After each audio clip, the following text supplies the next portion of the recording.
o leo whaatasi mai, ia lo uso, o leo uso tu ofe, ia vai atu o le mamalu mataulangi, o le tama le malo, ia ma o le malu fo i o le malo, le fionga i le li sa tini sinia, mai le mtanga ngā luenga le leo i New Zealand nei, o le sunga ia tumanu vau, ia, ta lofa malo so fu ia o fianga ia tai le umalava ia nganga fifia mara nganga sai do fa longo bai fo o so ele umali italole ole choka mare fonta ia a fio mai ele ta por kala bene Oe Male Tulafono malo so fu ia le fianga ia tau por un fianga i se ver ni tula le fiafi ia le te maso salo fo le umana e fo ta fala i tulanga ne fiafi ta fa ta lofa ta fa felo ingel ta tu tnu ia o fa tela vai e mo le ta tu ta pa sili lang te o lo vai fo sulu tino lo fianga mo lo se fo la le ia fa pe fo ia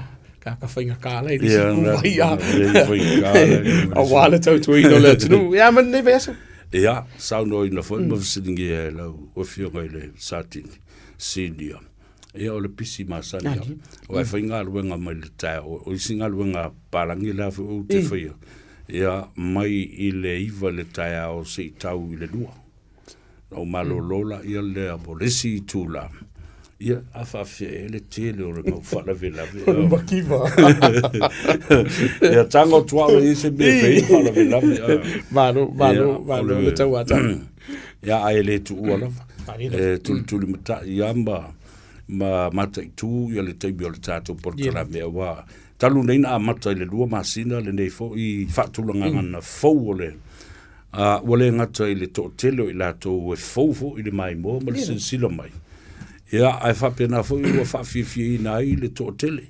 ua maua ma umi ai a wanoa e whasoa i ma le atunu i mata upu o ngaonga o le fia maua ia se maramla maanga fo o le atunu e pe ona ta wilo fia na savia o le sile vaenga pito sile ona matango fio ia o le tomai fo i wha le ona pone le ua ia i le Facebook le ua ia i le Instagram po live stream ia fo i le ua YouTube ioi ua le se tafo le ke lope ma tafo le nei atunu u ele o oto ia tato porkalame ia male au nanga mai ai al tato le tio Samoa male mai vato o le vi ngamar faftai le tu avandoa le lei ia male si fo le na vaenga o le tala le lei le vai aso wa lava ya so atu na tu le na pasia fa lua i le faita wino pidi o le sitsen ai o le aso lulu o le vai aso le vai de vave o na me i o na taupu na lo te ai lo le pidi le o sitsen New Zealand o tangata Samoa wo o lo i le process e ta o le whole house wo fe la fwa i lo ma o tu uta tala lo i le avanoa sao no fa la we tele ai o le lai au mai le tala le iloa ai long e momua o pasi le tulafono a o le i o le kilisi masima le tausa no wing a fai o le na o se mea lo fasili le na o le kilisi masima le tausa fa mo tanga to matu ia patu fo le fa malo i le langa me le fo i ma le fina wina fo i o nisi fo i o vaenga ua le manu i o le tātou tunu i le komiti fo i lo fa fo ina mai na tau tupu mai o le atunu ia e le ufo le savea e manga miar kakalo o le talo ma le ana pong ia o mea na tātou te fisota ia le langi ma le lalolangi ina ia musuia fo i le atua a tonu wale an faiso o la utala i le fast fulu ma le lua tau sanga watua nai ele i ai ma se sina toe lo tele ma tau pula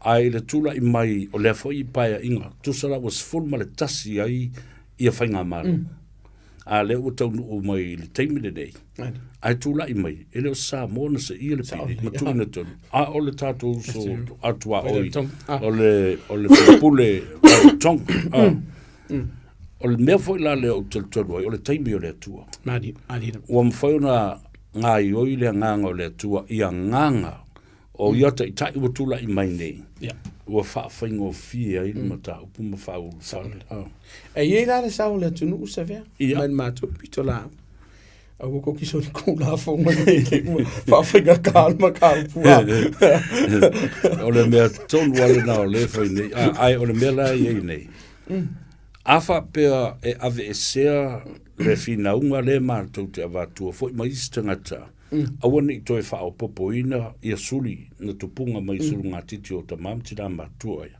Ua pasi lo mal tulafono. Ai a tātou toi whinau fo e watu. A se sila la iai, oka ni suli o tangata ia na whanau lusu o whamal whasu mal walu. Ia, ole a venga mal whafafa le mea New Zealand iai. O wai tila fo New Zealand to honor the best interest o tangata New Zealand o rātou ta mau a inga. Ma o tātou tangata fo. A ta tala I le avano. Tātou te le wha mauni. Ele ngata in tātou soli tulafono. Ai whapena fo I ona tātou overstay ini permita wha apitoa e au mai. Ia malanga loa tangata ma tutu le kiu e anga I le benefiti. O le popo lenga a tō lava le nao New Zealand ina ua au mata atu I whelaflafo inga I tōna le mauta. O le sile vaenga huli e tanu siele lo fo ia o le masao le wha moe ma le whinunga fo imia ma le saili malo fo lo ia le tātou tunu ua nisi fo ia tupu mai e o le atunu utamani fo ia wha pe fo ia le lolo o Samoa. Ai o le sile vaenga e se le tāu ua mo le sile fia o le tātou tunu. O soli ngā tulafono no whaia le tātou tunu. E ono fisilingia I le wha maoni o tātou tangata I vaenga whapea. Lupu mungi anga. Ia o le winga o le whamtalanga savia. Kupu mai loa se whawhita o I whapea ai fuise Samoa. Ua avea ma māsangi e rau vaenga whai mamango le ono. Whaia ia I toi ngā tua. Pina o sila le vaenga le tele na ngā lulu e mtanga luenga luleo. I nisi fo I o ngā luenga ma nisi o polokiki. Ina ia whaiti ai le tātou tunu mai solinga o le tulafono. A wai ono a awhia I fo I mea whapea. Absolutely. Wa le upumongi e tele ti o fo I nisi e whaiti o whapea son.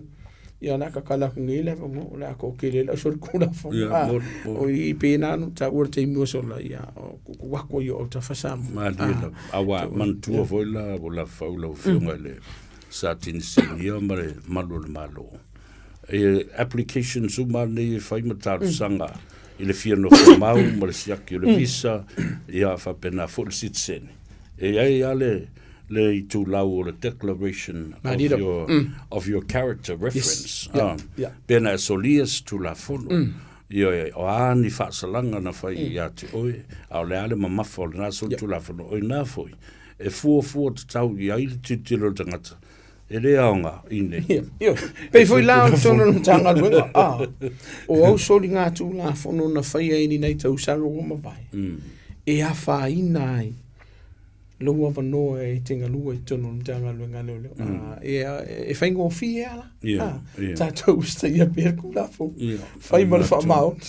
Awa, le ua manei wa tā ngā ifo I le tulafono. Ele taimi na pasia mai ai ele malo New Zealand vatasi ma le immigration le mata upu e le lua fe ma le tolu ma le lua fe ma le fae ta o le residual policy. E lua tausanga o mielo visa whainga luenga. Tā whai mo mua e te nofo I se teine. Se teine fo le po se tama wa whairo nofo mau. Lua olo e whainga luenga ma tutongi lau la fonga. Tolu olo I eisa whanau wa o ngā wha. E te le solia lava se tulafono.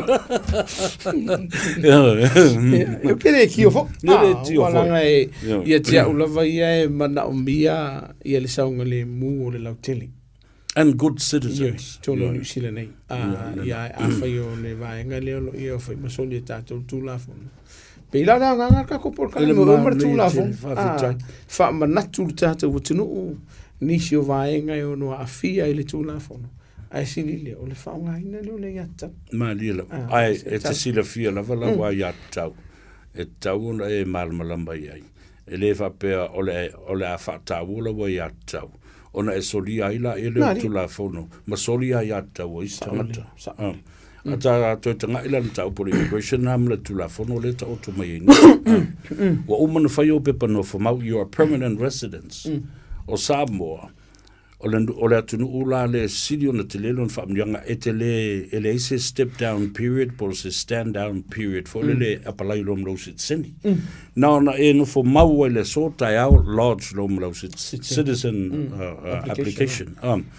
Ai o to tonu fo le sit seni na o lo iai mal declaration ina ia mawhai ona moru sit seni Ava atu na yein so nga tulafono, it's like the vetting process. Yes. Ma tilo what e vidi lo viso leo ma siaki lo a otu ia e tele na o lo no fo mau e mau a ele mau so si Pakani mai ngi ka malo so lo wa mio vale ai se ia ha mio le le ora kamo mo se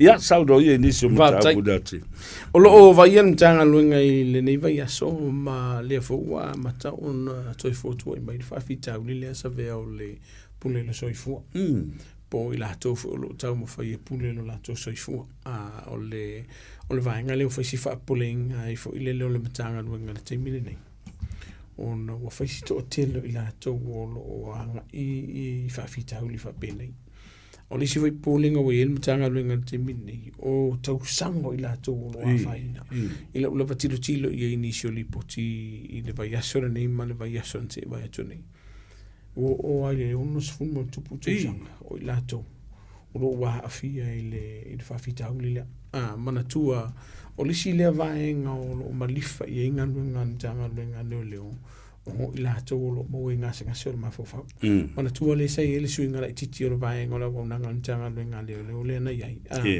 o le ya se ufa fengofi o le avele o le malu si aga tele I le matanga luenga I la tolo ia I le ngasa sera mafufau la tu te whaia nisi o whai unga ma nisi o vaenga I te tauna whaia mo pupu o le tunu a o vaia te min nei whaisto tele whaisto tele I la tolo a sona nei le fuitai nisi I la tolo malu soi fua o le pule leona o ia nisi I la tolo o na whato toli I le motanga singasei ona uta mo fai pule le ola o le vanga la le sa se tai mito I tala no ai o le vanga no fasi pole le tanga lo ngale lo lua o fasi te lo tatu ta la via le ele la viele I West Auckland le to la to le o fasi tunga au mo anga lo I te minne le sa tu pui se vanga po ni na I tu la mo vai tu sa via ai tilo no pe sila I la ve lungo la wala e afia ai I lave veo alo mawhana I driveway. Po a wala whi ira tu nungo whali. Lua, o alo mawhana o leolo o ia lako wila tu lo pe fiki le polo I le rola wala. So a ira ta avale. A tiru tilo fo isi vaenga. O leisi ta avale. O lo la vea. So a liska avale. Aise a. Kele yo vaenga yo no a fia. Ima mafu anga I tupu e vaenga ia. O leisi vai o lo vai intanga lunga.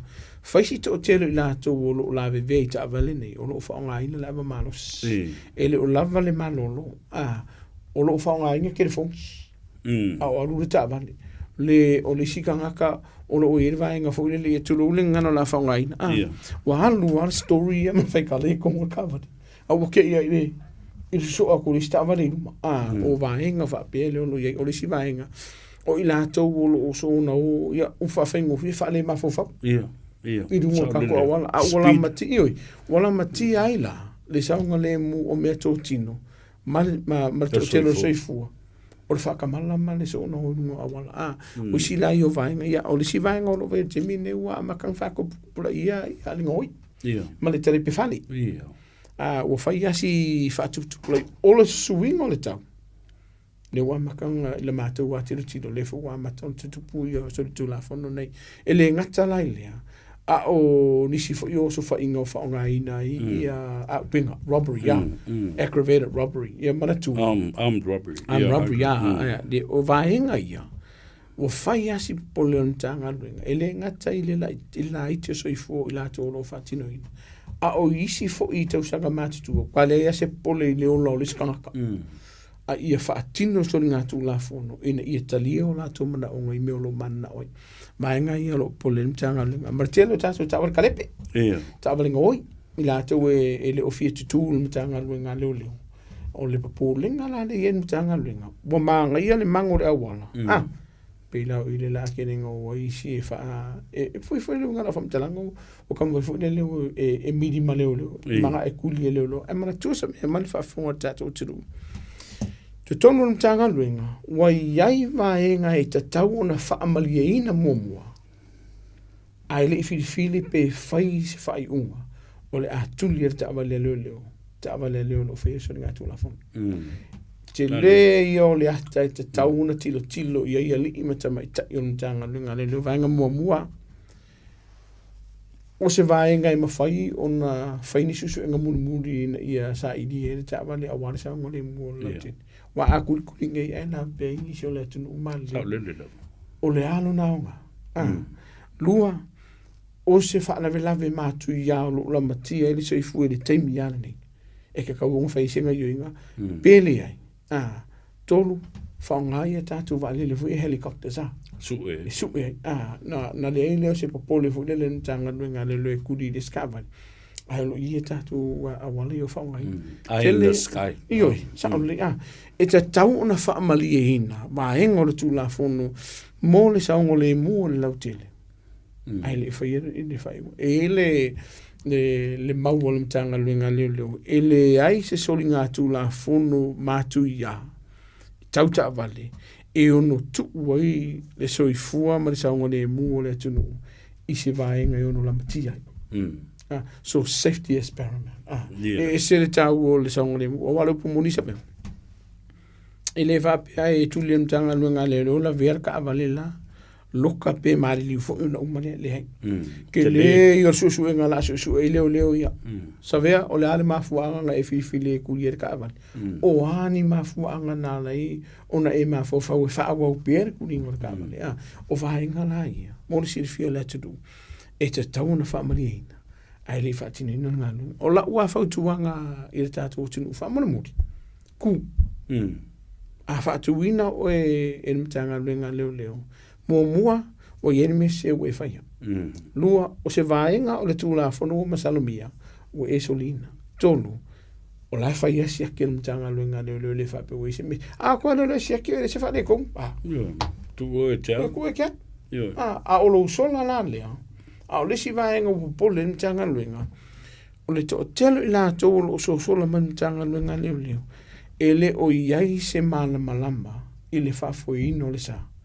Pe a o ina sao pe la via inexperienced drivers e misela pa ila to yo alam fa na talabo mai se fo ila to wa fai le fuala fa saina male ava malos ya wa ya ke le yo va en on ma fo tu lo le fa fo angla tunu e a fia I malau fa yunga pe a fai na o ila malos mo fa fa saina malo ta wotele ta mata mai le fa tau le o to langa fo ia wa o le nei ama tau pu langa la vai tau sanga uma ona o le sila al matanga bunga me se fo le so fo malo ina wa mele to tanga luai fa tasi mo fo ma psychiatrist fo mai fa pitoa o le mafo fauma o le e alu lunga I stemi ia na te le o to pa uma ia ia ona va aila ia le ss o tausanga ma matutu o tangata. It's like a trend and a pattern. O le timing, ia fantasia ma le age concern. Ia o tatu le lupo le ala mea mafuai. O tangata matutua are the least people that we worried about. Fape, o matutua, o tauhona matua le tofa, o tau na lava la upusa o no sai, o leva ngai ola o e malmalama. O leva ngai ola le olanga. O leva ngai ola le olanga o e malmalama. Tusa o oe, wa avea matangata matua o le siri anga. E fe siri ai I tupu la telefon. Ai fe siri akunu, o la fo ki o. O le vaenga ne o le lopo le ntanga. O le ngase o le mafufau. O se vaenga I le ofia tala noa I le totele. Ua I musu wa le e manga o nganga o ye le ngase. O le si vaenga o lo vai ntanga le tele o mafuanga le on fatino ni la to. Le vaenga no tau fai pule lo lato soifua vaenga mo ngase le mafufa lua le ava malosi ma le fuala fa sai per vaenga tele tolu o ve singa te tonu ai maftanga ele ngatai I tama martina alfana te mana tua na tu sanga mo vai se ise tali isa ele o se Samoa sa su enga ling miske pika ia ai ua I do le I fa le so lo pune lo se fu le na punga mai lunga tatu wa wala pa o vaenga fa pe matua pe ia na tatu tala no ini se tatu por kalami tali lo fina ngalo le me wo o I tam fainga fa na ni to sa ia lo E koe oso foi le la asa. E koe oso foi le la. E oso so o le la. E oso so o la. A fai e oso mangoko e koe oso a. A o le a whaina o le mafo fau o le whanau mo la tu langona. Pe a fai lea ua le talia i tātou le vaenga o le lato tomu fai. Ke le i o le vaenga i ono a fai le lato. O le si vaenga i le bao whanau la vaia. Ma o lato o ni se lato o sa waine tonu a onga. Poli, ua mafu ai ona lato fai le vaenga le. A o le vaenga tāua, tala noa i se tasi te tari tonu ina. E mau e se mapusanga ma se soani mo. O e kala ngoa ga ka fode alu ka unu. I runga Facebook Tanga te whātua tuaida. Te tau ona te tuaida whātua tuaida. No whema tāu whiuwhi. Ma tausi. Ia mea sa alua talanoa ma whāsoa ia. Ai, ole mea moni a mānei o e sa alua ma tau pilo tātou o mātua. Tātou malamalama i le situation o iaia tātou whanau. Tātou tali aina ma le whiawhia. Ia le whale tonu. Talia le whale tonu, talia fwoi le lei. Ia ma o le atua tu teimi tangata. Ai, ele mwhailan tu o le atua teimi le nganga o tangata le pea oe le matua. Ia la wafi, o upuleanga umalalangi le la o lo tali polo a fini. Ko ki le anga you're useless. Upu whapene. E kaira e i so fina ngano sa vea. E o iata i te mini o loto matua. O iere kei me sa wil kale fa le le na ngona lo te lo tina. Ai va tai pe ngai si le fio ka o fa si le van ka ko wona le. Mo ye me ko ki e me fa ona ta to fo i ai. A o alo ma fa na o lo mo apela so i fu. Ele me fa ona na tu tali ina le si vai. O inexperience le o nei me fa. Ia le nala ta u tele ta tele no ai malisi me. E tā ua tele i mātua, tono ainga, mata i tū winga o whanau. Mari. E le masani ilo wa tali i winga whape sauloalu le potu. E sauloalu lo tala le pusa aisa le pantry, ai fia tala noa mari. Ai ei teimi o tō sila iai. Nā le sau e le ai lei, e nofo le potu. E le lopo le almele tu lai mai ai. Ia whātou whamai e le fia ai, e whamai le whaiana mea onga whamai. Ia ai o mea i e tauna mata i tua e tātou mātua. Le swinga o tamati. E le ngatele nā sa vea. E i le taimi e whaasoa tu e le whanau i mātua i nisi o vaenga o tupu i e lato. Ai whaale ango i en makua te lo. Sao lele la. Ia o se upu whaafengo fia maanga le tātou titala no i nei mo se soso. Ia. E tala noa atu lea whawhine po lea tali i mātua o lo i nisi o winga mātanga lo whaatino i nei nisi e i lato. Ia. E ira kala hoi le. E honga ko inga kala whapenga. Ele e se tali tonua. Mātua sa ili se fsosoni. Ia la. A whaia e sili atu i atia sa vea i lau whautuanga lea tunu. Oe wa airum ka ngā rua ngā leo leo. Le leile whaatala noa le matau usau whaapele whaamaunia. O nga e ngofo le leilea mai loe si le fia lo mawhau o e whaia ngā nuinga. Na ino le whaasoa atu alo ma whanau a e whaale ango i petire te tanuinga. Muli ane. Tutupu ni pewhia au kuai. O lo no winga. O ani vaenga e whaasoa atu e le whanau e le lava i lo si le fia mai o se vaenga e tele o mauti noa. Pe longo le mtanga luenga pe leo po o nisifo. O kakaunga kalungo mai.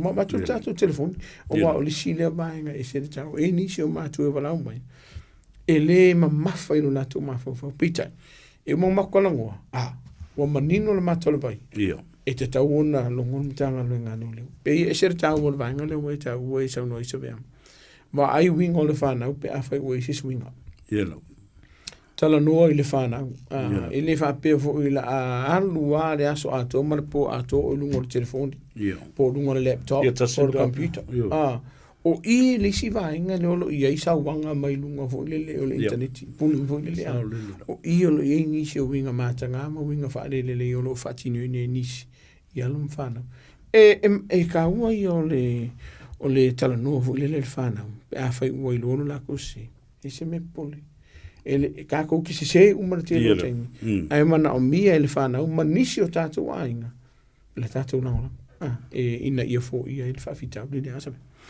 lo fa fita le fa fonga mai le tu o por kalamba masani I le as fabrele ia ma le fionga le lisa tini sidia mai le matanga alwenga leo. Ia o le tama whanau o tātou. Tumunu vau a Siki AH-SHEW. A o mātala no mwhaso fo I le mataupu o le pule le soifua. Wai e maa ale tele le mataupu. Ai, e si o malama tele le mataupu lea. Ona sa tele no teimi e alu ai I le komiti le sa ta o le lave ai. Sa I le utamai tutonu. Iai marasi, ia lewa whai langi mawhaulanga I lātou o nonu malo o tau whao lurch. Sa iai ma le psychiatrist e tātou Dr. Foliaki. E tau le tele ni tātou fo mai wa pena leo wa ai e tua. Wa mata o na iai fo mai wa apito o le mawhau. Lala le nā sa o so sorry fo iai le tele o tau sanga. Ma o malama mai la ia le mata upu ia. Ia, ai ta ua tele le fisotai. I tu, o le si vaenga. O lo o iai le fisosoni al malo, ma le youth helpline. Le suicide helpline, se i o se teimina o tangola ia le sue. A tonu e tae ngā fo le nā e fisosoni e isi tu pulanga talavou isi. Ia mai si fo I specialist o lo o le si tu o le leina. Ia pia o mai ia ni whawhita. O le si whala tonga le ba. Le va, io. E se le tā ua fo I o le sao le hui whala tonga lo I ala mwhana o le tenu le ngata I Samoa out Pacific. Te le I o ngā ruenga. Tala no, o I la tau leo I le poto whaapito ma le to mai le mwhena sosa ni o tātou tangata I whaafitauti. Tata le rola le age concern. O la le me uala, I o le toe oso mawarunga, I le whaafitauli o le pule le soifua. I tu ainga tausanga ma ale wa pula lango to o mo to le soifua pe fa mate ai sia ani si volele o mata upu sa mato o tu ye o me singa I le ainga me se le va o tama martina la va le mato tino o ni so la to o ile nga se fo ile o le mafo fa o le dementia o I va nga fa pe o ile popoli pe yo isi va nga pe esi la ye wai o te usagalia o te lelo te tama fa ina la malo si por fala fa sai fo ai pe yo le mato le tiro ya la va ye nga luenga sa o lo tu ye o la ule tiro ye no la tu sanga I mafuanga ni si ye ga paunga e tele isi mafuanga o lo fai susu ngan tanga lunga le loma le korona I la to pule la to soifu ai le ka kaunga kupu awa o tangata le e mo wai le ngasinga se wa alan o fa tu ma ale langa o le mental illness it comes with the stigma a fei mai ma pulu mai I a fore o le tau fai o tala tātou te lalafo I a ua pāle va awa mala ia wa wele I tala e leo ni tala le e tali langa o Samoa e le tele le mele le afua fatu tala fai kala kui o meo kala kausua e matua onga upu sa o le ia upu o mea malava mai ua pārava au le o pārte waka o e siri aku leo ngā upu nei leo ingi kala mangi me fai e matautia ia lesi la mele ua a fiel tangata I ngasa le mawhau wha popo I mwhala au malosi wha pena fo I male meole ava malosi ua matua malope o le ambea le tino longo mai leo hotu a o le mawhai una tawhi e whana leo o le me mo ia le na pea wha pea lava ua la matia le sui fua leo le lolo po la le si meo la whai ia wha tactics o umana o ina I within that scope. And the last and the final thing, o le pui o le soifua oe, ma isi tangata lai au tafu. Isi le tā ua o le vaenga lea. O le vaenga fo ile tele na tala noa, ile mitanga luenga leo I tātou vaenga. O e te nau I lo o lofa I lo a tale ipo, lo a whawhine, po sisi o lo vaenga o lo mōra ngasi. Ngai manga o ala ia le tu I tono lo mo ke fofo ai. Le anga lo ia te oe se to mai whaapito. Ia, saole. Te tupu lo la pewhia. Ai le lolo la ile tulu le ngana fongaina una faisi awal e ono o la ivaenga pe o le mafu anga le ne foto ina le mtanga o tātou ainga o iei nei o tātou tau ainga i o iei i a ninga senga silia. Sa ili i matanga luenga le malo, sa ili whaala puputonga, sa ili ia i lātou o iei le poto whapitoa, wala au matanga luenga lulo. Dira. E fiso swani, ina ia fo i le whawhitau ni. Wale upo monia, o le telo i lātou ni, e ia fuala au o uma o na sauni i lātou o lo ia to mai whapitoa ni ngasa kasera mafofau. E mawhai ona wha inu ina i lātou. Ina ia koe kamwhai koe wha fo i le malo si le mafofau. Makau iai sina vai whi kau seki le mafofau. Ma ia i loa me o loa tukua. E tā uala. O le kalangoa ane me tā. I to isili ona tā ua. O lo apa mo se soson. E o tātou te whata te lisi i tue. Madira. Malo. Tātou tā ua tele. E iai e mawhai ona fo. O lo iai ia le vai fo mai fo mai.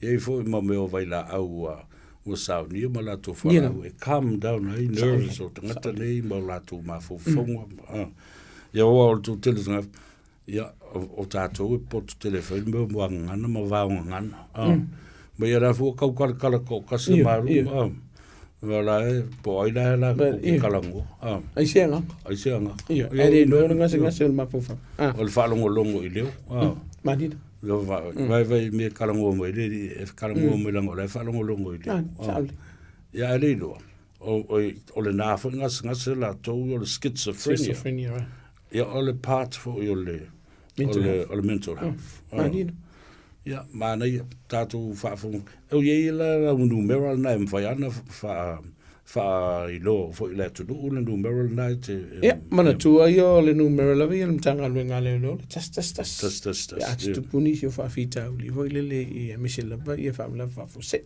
ia mletasi oli mo numero la na pa fa ile o ye se fa la fo se a o ye e se popolinga ia te oi i tu langa wo o ye se pele ia te tu no lo ainga o le si vanga tagua su numo le official mtanga luenga le mana tu a ila va ia manuka e lusu mal fai tu la fitu aso vai aso henda sena fa pena fa pe fo o kilani i tu o nisi o tato o official le la iti fo e mangi le mota ma la so fu les forele ma le balu le fa le fiafi a i manu ka o ia ma nisi mal tato numero o lotas tasi o valu faiva e mau ele so ni mola tunu e fa mama la manisi vai ne ke o yelo no ngona fa pe se pe ele sa o yer fa unga le fa ia le la fa ia ai e vala mai ona mau le so ni ma se ma pusanga mo ina ia ye ni si o foto nga e ma o le fa e wi yo o wingo istanga tana o suia le o sui mai a wingo o le me kikira io sawa ai o mar me ai a le ferme ai ala re ngor menga o ka mo nga so ma fo le ma fo ya ala si muta pu o le si va nga e pena no ta o te mo solo sa vea o le telo tatu ta vale la via mana tua o le va nga le sa vea ia la tatu tala no i le vai nga o le mana malama i le tulafono e te tau ona iai ia te oe pe lava fo iso mana malama le tulafono ma ka nunga e whelo i lungo tatu wala vai nga ai pau wala e whelo e mana malama i tatu tulafono sa vea o ro wanu lele e whailo wa onga la se masu e lo la sengi a wasu e kua e nisi e le o whaiangi a onga wala nga e la vea i la le ka vale ma whaile e tu la mana tua o vaenga i e te tauna e sirafia vaenga mua ia e loa ia lo saunga le mui whailo ilo le awala vaenga mua awha mei kivwei ia mana tua o le sain le e te tu wa vanoa ai i kangakana e whio ai. Ai a mau no lea vanoa ma e lo o saunga le mu. Fatuar. Ai le wha pēa e tau fia lau ta vale pēa ku sawa. O le stop sign. Tūro. E kawalanga e ku. Pēa ke whai mai e ku mo singa lima e te fuse kongi e te tau wa ona e tu. O i nasa via. O lo mau sana se la masafu. Pe a muri aku ka vale le o a ve aku nga lo wa wa si lo la lo ta vale pe le mu e ko yan ni hai e ta tawa ona tu le ta vale ele minoi lua o lo ye ni so ta tu tu o lo fa nga le mali e fa mai o le nga mai la usala o le mo li la ngoti Samoa e maua lau sala mo ni nang moti e maua lau sala e vaenga mo mua e tilo le matanga luenga o sefe ia te o na tū lau ta avale le te mile mu mai le mori a fai o lai sefe a e alua e maua lau sala a fai e te sila fia a ku a tu fa fo se ila ta vale no la vele ska vale le ku lua a fa ku ro nge ku le mo la wala ile fa la inga wala le haila mai okay a lupe a wala sa mo le mu tu so le momentum na e mo mai le emperor like to wa halfway yo i didn't find that to le finga ko ku e tau na fa wa na vea ile system ya o le sivainga o le mori mu e maua lau sala po le alo fai mai e te fina wina e iai ia vai ngor tu la fone te tau na familia ina e te tau o na tu lo sa pe a fai wa mu marka ko moli o le si vai nga ia o le kolosi a e te tau ona e tu le avanoa i le mamalu le atu o lo sa vavali e kolosi po le alo fia ari se mesa vea la alo kope kope e te tau ona e usta i kolosi o tato o wala ai mai se lava lu mo tato wa onga fast food kilomita le sao o lau ta vale le te tau ona o vatu ma le fast food lea pe ai pasi lu mo tato o le si vai ngalo vai al te minni o tato sao fatu la fono i no le wala o le o tele na tu mai la le malo i le sao fatu la fono ina o nisio manga ala sa varu se fulu le uongo se fulu o nisio manga ala sa ono se fulu le o lima se fulu o lau matafa yo o e lava yo la vita avali vai po la sao la wala le te le fatu la fono ina le te e le fa pe foi la o le si le vai nga fatu ne le tunu e le fa pe a uns fulu nga kuria le uns fulu e te lele ava no e whaasauina i se soifua. Pe aku ku mai lalo pe se vaenga o le lima se fu. E leo whea tunu tanga luenga awange o leong se fu. A le whautuanga lava ia mōna sanga le mu. A ma whai o na wha le mu mai ngai lo leong se fu. A ta awhi fo ila le tawa. E whaingu fia. Ia ona tātiro tilo la ia lea lewa uma nisi o vaenga o tulafono whaingu fia o la wala. Ia e tātiro tilo i le tawali. E te tau o na lava tā pena ma saunga le mu tā vale. Vaenga mo mu wha lei uma tau tonga le tā vale. Whai le pepa. Ai lor whea rua ko kiki a ko lua kau sangari i whese pepa. Mana tua o tā vale uma sa whausia mai le lua a whese i o me te mire nei. E tau sanga atua. E ma whai ona whai le pepa fo le o le siaki. O le Warren Fitness. O tā vale uma i lalo i wha mai le iwa hana i tu atu. E na o le ono masina. O le sina le vaenga e se lauri mas fulu sala lava ia le o vatu le mtanga anuenga. Ia i lato. Bo le fai mo le pepa. Lua o le skala. A fai o le se le stala o lo sao. E ka umai e ngā savia. E le te tau ona wheruai. E ta avale lungo la wala. E te tau ona whatiruina. Ke le fo le sala o le vaenga. O vaenga ia le o lo tilo le mtanga anuenga. O nao o maila ia le ia te oile o le avita avale. O lau mata whaioi, ia saunga le mu oe, ia saunga le mu le pasese, ia usta ia le pasese tu la fono le tawa le peo fusipa o mana fua le whanau. Fusipa o e o mātutua, no fua mo le whanau. E le ngaka fo inana na fua, a o le au wala e whaau, ia le na fua. E fua i tau sanga o le whanau. O le vaenga pito sida na tau, e ne te tau o na tango fia le tawa le, pe a whaile o whaasua a wale le tawa le. Madilo. Lua, a whai o fua sa whai ngā malanga a wele la wā. Kai hori siaso. Pesa ili se tasi o le ai ngolo lava le maro whaare tino. E ma whai ona whaafoina le whai ngā malanga. O le si vaenga i e pēno tau le temi o sola. O le lima le kerefons. Ma le lima le afi. Pe u whaapela o telefoni i Samoa. E te le o whaonga ina. E lalo o le tulafono e iaile malu si angon tanga luenga. E kawhi mai wakulau sala. Manino ala tala le whai mai, it's a hands free. E le te tauna e tau whira le telefoni le te mile alo e te whawhuine le tamale. Kul telefoni le tina o le ainga po o le tamao le ainga le pasisi. E musu kul ki ngā wai vini mai. Mai bui ki kilo o Richard e vini. Oi Richard. Sai lo moro un California la che avere. Re ka vale. Ia ngara le fa mau ia. Mai oi mi. O le sina le o lo tu ia la ve lungo la wala. O mi sai o mi sai lungo la wala. Mi sa fa mo fingra va ai pale apa la lo va po ka que fio que era culo era wala popo. Al pomori ah. Al pomori era culo. O va enga ia le o nisi o va enga o tu pu. El me que fa ko o la aí se fa finge fa penga ya o on va fe se me fa bem que pira. Por favor boa. Pois se da coco aí. Foi o vai enga ia fa tata la. A o tu pu e fa fita. O lo tu pu e fa fita. O fa tu nga la vala ia al tanga wenga. O so i fu o ma. Sa le te tau ma. Ai o le whaata mala ma le whaata li. Ma le leo sta i o tulafono. O le vaenga le leo lo tupu. E na whaalu sasi lo la e leo ma le leo le uncertainty le upu afe mai. O so i fua sa le taunu mai mau. A leo mai mau. Afe mau le fina ngaro le tua. E le ai? O le whaata mala. O le whaaka mala. E o fo ila i tato parade po tato solo tama le e leo whai. Whamon mo le tango. E te tau na whaatino ina mali saunga le mu. A wia awala le kula fongo, e le se vaenga pole. O le sile vaenga mo tātou tāwali. E iai vaenga o le tūla fono e le te tau ona e inisi o vaenga wha o popo tātou tāwali. E au noa ma se whaatananga. O le o te vai to te lo na tunu o te le tātou tāwali te māngai.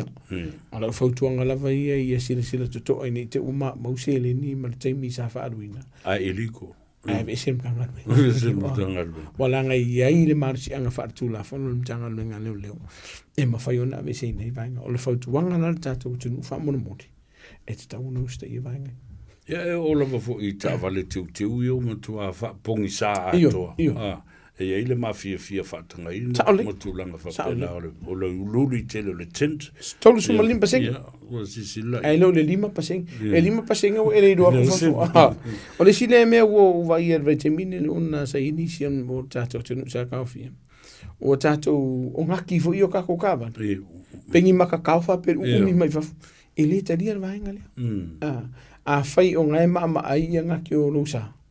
O ka nga visi. Ja, fa fe ia beo e ngata ile apa o le pa o fa. Ja, mana tu e fase lau le sala. O na iai le mana vai ngai ono a fia ilo sa ile stika lanu mea mata po le stika lanu piniki. E tu ulum tanga luenga leo. E ko ulo le stika le sa vea. Ia. E koe foi a ko arka ku ka vale le koe fai le siaki le le warna fitness. Ai fai le viti and seed. Ia si sila le viti and seed. No, winga na ta o le recompliance. Ia, e ke le ya le tu peto ya rua ya olona winga la. O le fautuanga le tatu utinu. Whaatino vaenga uma e te mana o te uilosa, a ia alu la wailunga te inga tulafono. E whaasau i nei o mei nisi e renga taisala, ia a o se lini maufu. Mai renga ta fo la le la, tau e fo na whamana tu le tunu, le o pea i le post office. Nania. Ina ia whaiale me ta o le exemption. Pea whai o le atu lava ta wale mo stemi umi. Ai le avea lungo le awale te. Mana tua a whaapea ua uma le pepa o lau ta wale le listala. E se funu lua loa masina le o tue whaongaina ma le listala ina le ta wale lea. Ia ona iei lo le upu fo i lea ua off loa ma le awala. Ua cancel a toa i le liskala. Ona toe fo i lola i le pe afite mana e toe whaongaina le ta wale lea. I le vaenga le ka o le recompliance. A siaki lalo sa. Pea o le siaki ngor ka wale fukaka ngu mai fafu. Te le o leo te minei pea o le uon o se lau tā la le ua siaki ai.